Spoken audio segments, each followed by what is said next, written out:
Gusto ko lang pag-usapan itong issue with Kian Capriano and Sian Gaza. Si Kian, kilala ko, kaibigan ko siya. Wala pa siyang statement na pinapalabas and I think that's a good move. I think he should stay quiet lang. Pero yun lang, hindi natin alam kung ano talaga nangyayari. Si Sian Gaza naman, hindi ko kilala. May mga accusations siya about Kian sa mga pagbayad sa OC Records. Hindi natin alam, isang storya lang, dapat dalawang sides alam natin, di ba? Pero gusto ko pag-usapan kasi more than 20 years na ako dito sa industriya. And nangyayari talaga yan sa mga artist. Kahit sa akin, nangyari na din yan.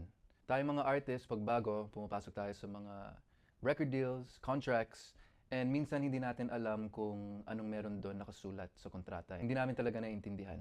Kaya importante, mga artists out there, you really have to read your contracts. Dapat may lawyer ka. Dapat line by line, aaralin mo yan kasi dapat alam mo yung deal na pinapasukan mo. It's a harsh truth about the industry, but it's real. And I actually think it's perfect timing na lumabas itong issue. Kailangan ma-educate ng mga artists sa mga nangyayari behind closed doors. So, with that said, meron akong movie, it's called Songs for Selena. Ako nag-produce. It's about the dark side of the music industry in the Philippines. Yung mga issues tulad ni Kian at ni Sian, tinatakal namin sa movie na to.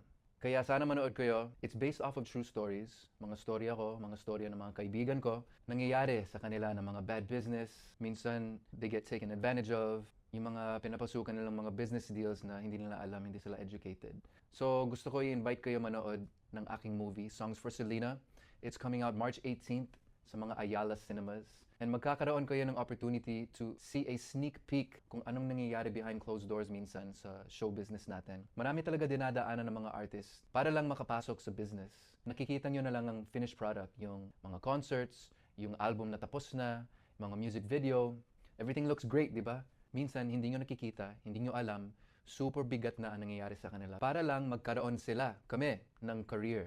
So, sana manood po kayo, supportahan nyo itong independent film namin. I think mag-enjoy kayo sa storya na pinalabas namin sa pelikula nito. And very proud kami dahil wala pang movie na ganito. The dark side of the music industry in the Philippines. Huwag nyo kalimutan, March 18th, Ayala Cinemas, Songs for Selena.